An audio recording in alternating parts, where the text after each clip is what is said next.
Hello everyone, Rick Howard here, and welcome to CyberWire X, a series of specials designed to highlight important security topics affecting organizations around the world. As you are all quite aware, the pandemic has flipped our entire world on its head, and that is even more true for the network defenders of the world. How do you secure what was mostly a work-from-the-office employee base into an almost completely work-from-home employee base overnight? In this episode of CyberWire X, we explore how some of us are dealing with that monumental shift. The first part of the show features a lively conversation I had with Bob Turner, the CISO for the University of Wisconsin at Madison. In part two, we'll hear from Monir Hahad, the head of Threat Labs, and Mike Spanbauer, a security evangelist, both from Juniper, the sponsor of today's episode. So stay with us.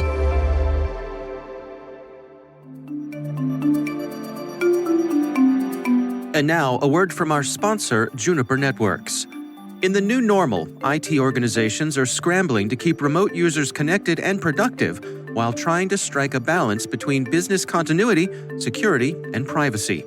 All this while maintaining user productivity and a business-grade experience. Their end users are trying to juggle the intersection of their work and personal lives, conference calls, e-learning, entertainment, and a spouse or partner trying to conduct business at the same time. In a sense, this use of the home network resembles a shared office space and the new distributed enterprise. For many reasons, endpoint protection and a simple VPN back to headquarters may not be enough. Every day, these elements are under attack. Your customers need a connected security strategy to maintain both continuity and security. Learn how Juniper Connected Security can help safeguard your users, applications, and infrastructure against advanced threats by extending security to all points of connection by visiting juniper.net/enterprise@home. That's juniper.net/enterprise@home. And we thank Juniper Networks for sponsoring our show.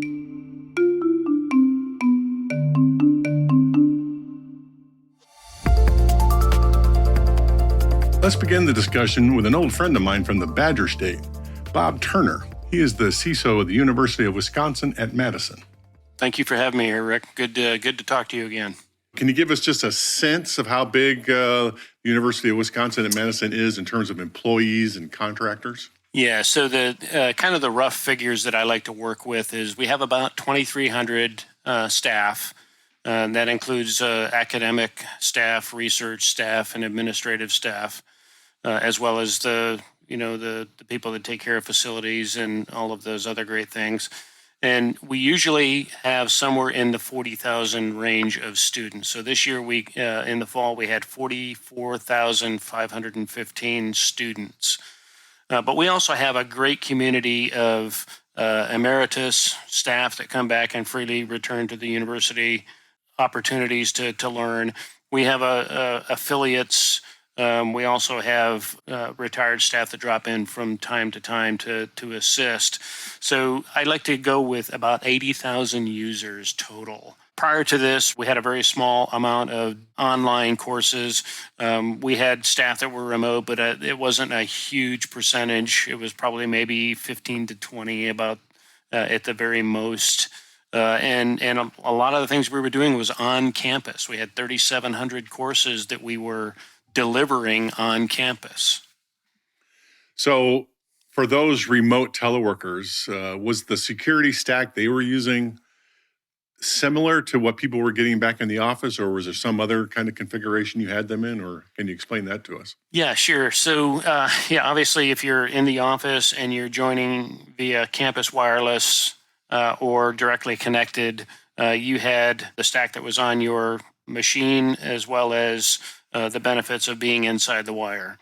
When you're remote teleworking, there are applications you can reach directly, but for most people doing system administration work and working with our sensitive and restricted data sets, you would be coming in via what we use the Global Protect VPN, and that gives us the ability not only to have a nice little tunnel wrapped around encryption around the tunnel, but also gives us the opportunity to see what is going on between your endpoint and the network. So what's the big change then as you moved everybody off campus for teaching and administration? Did everybody get a VPN to work, or how did you manage that? Well, so various stages. So we have the people that were comfortable with using VPN and getting in and out. And then we had those who had used it maybe once or twice, or maybe the last time they used it, it was a previous version, previous vendor. And then we have the people that never really use the VPN because everything they can get to from the internet. And it's just simply authenticating and going to the data itself. But remember, those are not system administrators. Those are the actual users most of the time. That's including the students too? Absolutely, including the students. So what I like to do is kind of divide into classes of users. So there is the professor in the classroom and the students in the classroom, both accessing Canvas, which is our learning management system. So the students have the ability to access the courses, read the material, to do their lessons, turn in their homework. The faculty have another set of privileges above that for managing the coursework, inserting documentation in there for the students to review or links, and then a little bit of classroom administration behind where the students are working. And then, of course, on the inside is the super user access for system administrators, data managers, the research staff that are pulling data sets to do research off of, student performance research, et cetera. I would expect too that you have special arrangements for the grades program and evaluating the students in some manner. Is that also something you needed to worry about? Yeah, we did have to do that. And, one of the things that we had to do was we had to implement a tool for administering exams online, because a lot of the courses, where it may have been a turn in an essay and you'll get it as soon as the professor and their teaching assistant get through grading them. We had to go to a different model for many of the classes, and that required us to get a special software package that helped us to administer those kind of exams. I was reading about this a couple of weeks ago that just when you turn electronic essays in, the chances that there could be people, copying those things from other sources. And so is that what you had to worry about? You had to have something in place to check that kind of thing? Well, so we use there's an application called Turnitin, which is very popular in higher ed, and that takes care of the plagiarism checks, to make sure that you're citing references properly.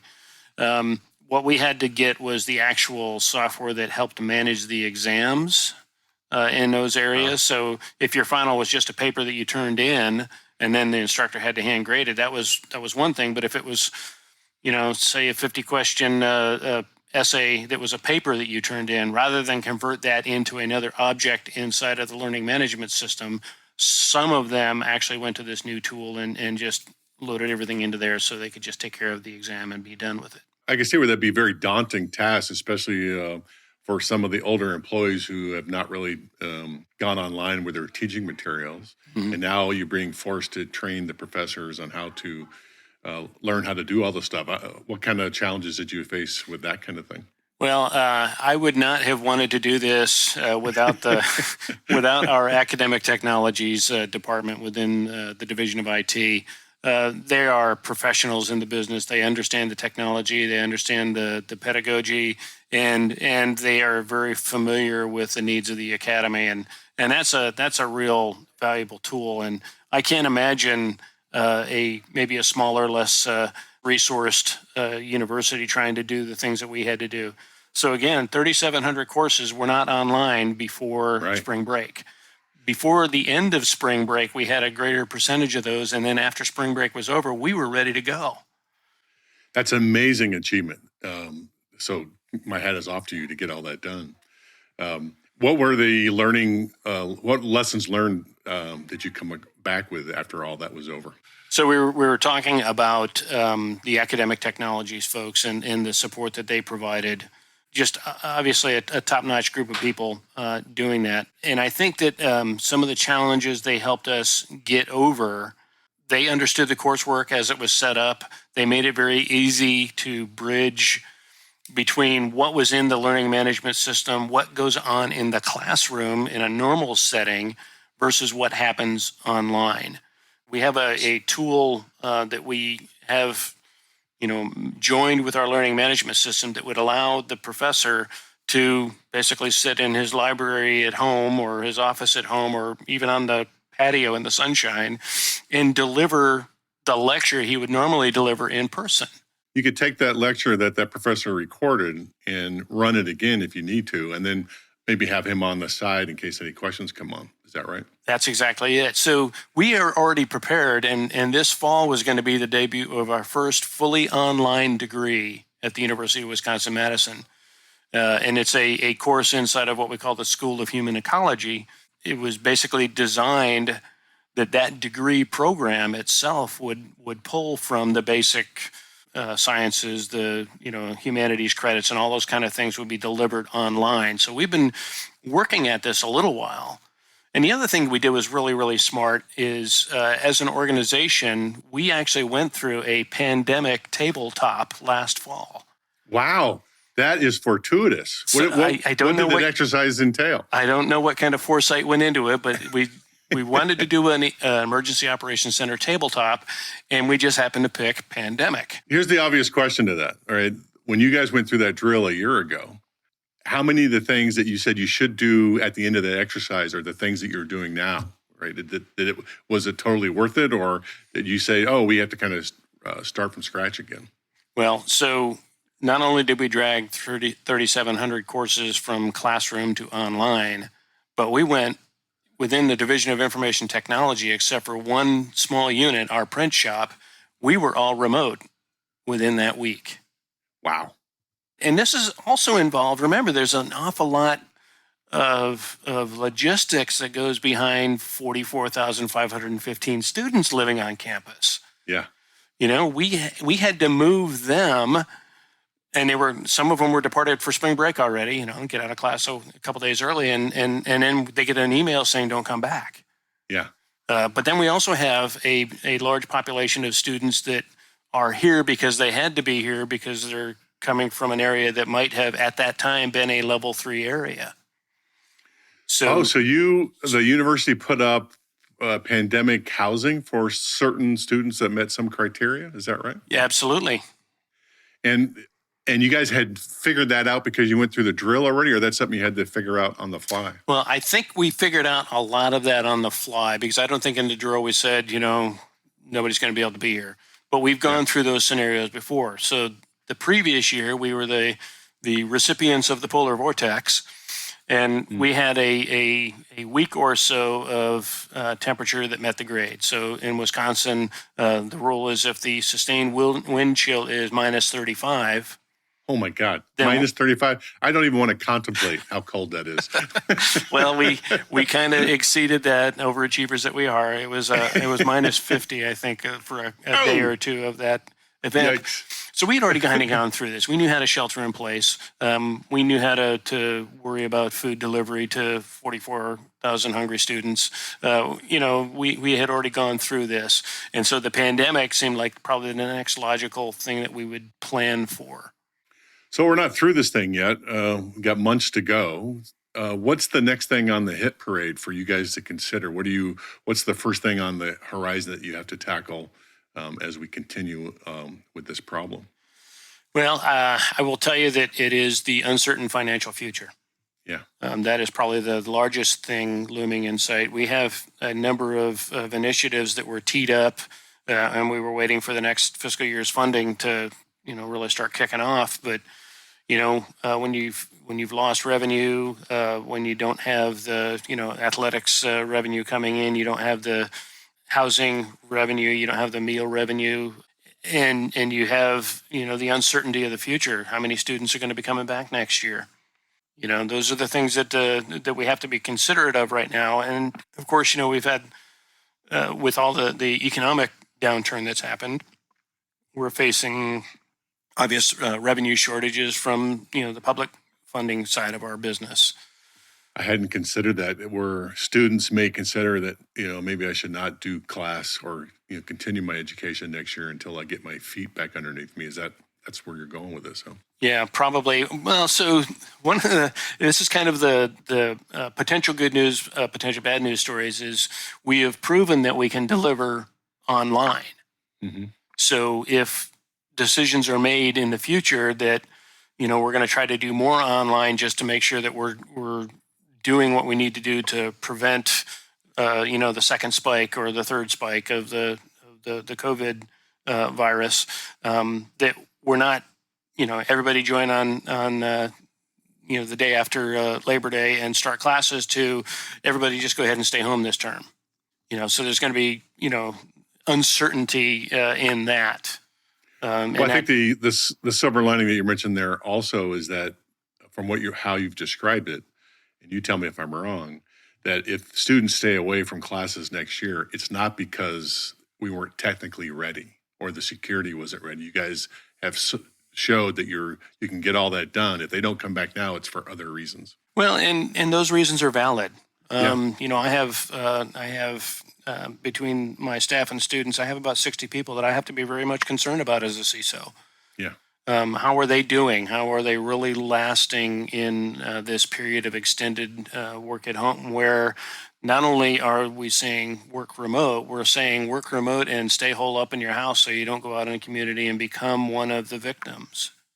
Yeah, we've noticed that too, that, people are working hard but tensions are high, lots of things going on. So yeah, keeping everybody moving in the same direction, that's a thing you have to worry about even more so during this pandemic. Yeah. Well, we've got an exceptional group of people working for us. We have a great leadership team in DeWitt, as well as in the schools, colleges, and divisions of the university. And kudos to our emergency operations center and the UW Police Department that sponsors that part of the operation. They are spot on. They have the leadership's. They had the leadership's attention way back when, and they still have it. They have a lot of enthusiastic people that are, just working a lot of hours to make sure that we understand what the next is and understand how we're going to address the next when it happens. So we're getting close to the end here. Is there a question I should have asked you that you would have liked to discuss or shed some light on? I think part of the things that concern me, and maybe the unasked question kind of all along, is how do we define the new normal? And I don't know if we can look to the past and say normal's going to look exactly like it did.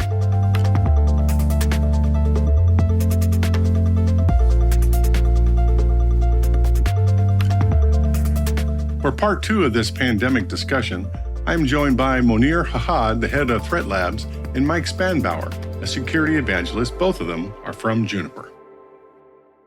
I think from our experience here at Juniper Networks, we've been handling it extremely well. As a matter of fact, we had very little to absolutely no issues whatsoever, kind of shifting towards a population of close to 100%. I wouldn't say 100% of remote workers. We still have some essential workers that are in office.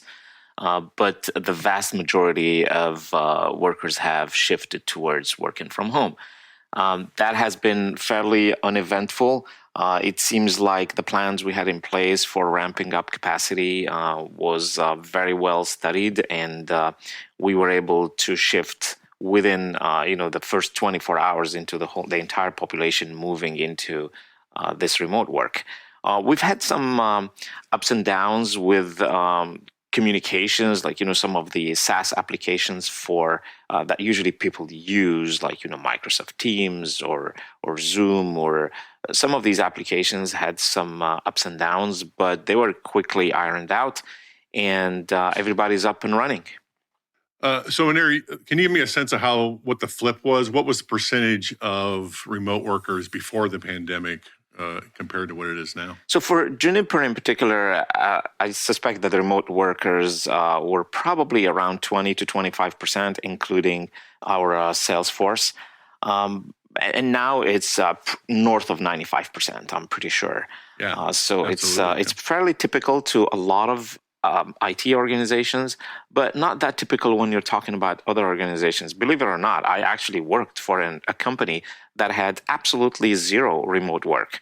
The stance of the company at the time was, We want you to be fully engaged while you're in the office, and we want you to be off work when you're off the office. And it's a high-tech company.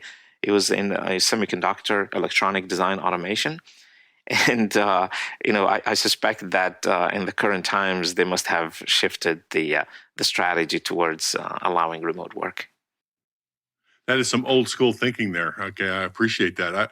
I was going to say that most of the tech community probably didn't have a hard time shifting over, but the folks that use tech but are not technology companies are the ones struggling with this. Mike, I know your job has significantly changed since the pandemic. What are your customers saying when you're out talking to them about how they are handling this new stress? I think that there's a number of things that are top of mind for folks both on the operations side and in the business side as it pertains to security and their remote workforce, right? The attack surface has expanded radically. The tools available and visibility into the workstations, which was simpler when everybody was in the office, has expanded. And it really depends on the sector to the point you made about whether or not they had the skills, processes, and sort of tools in hand prior to accommodate the need and the enablement of the workforce that is largely remote now and still remain effective at their roles and supporting the company and the business initiatives. So folks have struggled throughout the spectrum with various elements of it, but I think largely a lot of conversations I've had reveal that the threats themselves and kind of what the exposure is to the clearly heightened needs and, well, frankly, actors prey on opportunity, right? That's what drives the threat industry. And those are really the top of mind, topics, conversations, and, the worries, I guess, that are kind of keeping them up at night in air quotes. Well, that would be my concern as a security practitioner, right, is the gap that as we transition from an in-office workforce to a home office workforce. Mike, the question for you for your internal teams, did you all have to do anything special or different than you thought when you transitioned to an almost completely at-home workforce, or did you just lay down what everybody else had before the pandemic and that worked fine? So for us here at Juniper Networks, I think that we already had quite a few capabilities, tools, and the ability to see inside and monitor across all of the sort of workforce. So largely it was a capacity point rather than necessarily a technical enabler. And as Munir alluded to, right, we had really robust capabilities and processes already to support that shift in the workforce. And really, the struggles are more around how do you manage your kids at the same time while at home versus the technology. But we accommodated the technical need and sort of threat visibility and capabilities within the operations infrastructure fairly well, I believe. So I think that for a big security company like Juniper, that I could see that would be less of a headache for you all. But Mike, when you're out there talking to your customers, the non-techie customers who have just retail stores and things, and they use tech, with older employees that are not used to this kind of thing. Imagine teaching them how to use a VPN or whatever it is that gets them into the security stack is quite difficult. What are some of your customers saying about how they approach that? I think that the general perspective is that there's actually been a great deal of training. Most of them are eyes wide open relative to sort of security awareness training, because the root of this begins with knowing how they might get compromised and what behaviors, personal, these are human for the user, behaviors at the keyboard lead to potential exposure and risk. And those are kind of the conversations that I'm gentle to remind them of, but also that oftentimes they have fairly well thought out programs in place, though maybe the training's not delivered as often as they'd like to. But as far as the average users, they've been able to enable and empower, though the real challenge becomes one of when you just drop that client for a moment, what about the exposed window of potential infection or downloads that may occur, right? And that's sort of where the education and energies have been spent. But on the other side, right, there's also the power users are the organizations that are kind of forward to embracing this and still ensuring a very high degree of business continuity. For example, the financial space with the mandatory work from home. But clearly the markets haven't stopped. And we've specific scenarios or customers that are using some of our smaller next-gen firewalls to both provide service assurance and security capabilities to still afford them the power of transacting at a high rate of speed securely. And that has enabled them to work as fluidly from home as oftentimes they would have in the office, yet in a different modality or sort of paradigm. So there's both ends of the spectrum, and I think customers sort of fall within, but largely they're aware and certainly capable of moving forward, if not as fast as they once did.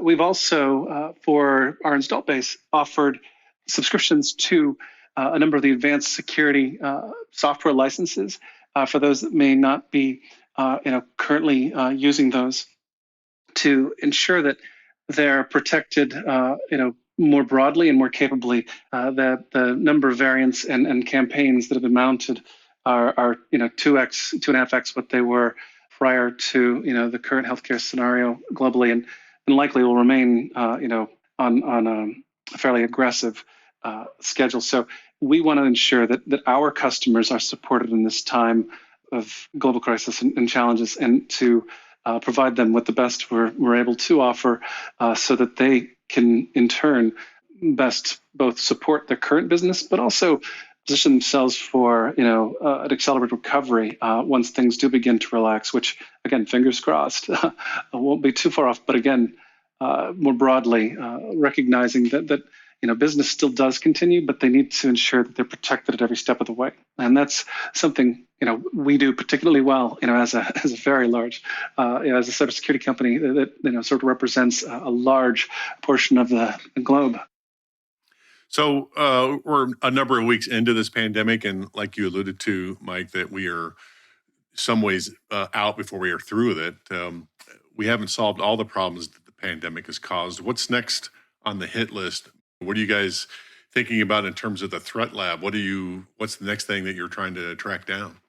One of the things that we're proud of, but also is particularly key to our customer strategy and enabling the market to move forward, is that in these periods of transition and new architectural deployments, to have a path from where you are to where you're going, which can be months or potentially years in some cases. And we have both capabilities and specific technologies to provide a path of transition, to basically redeploy what you have, as well as, and that's not exclusively Juniper kit either, but also we can support and help with other vendors' products in that transition state, so that customers have a graceful path to move from where they are to the next architecture, to the next thing. And that's a core principle for both connected security and enabling a threat-aware network for our customers globally.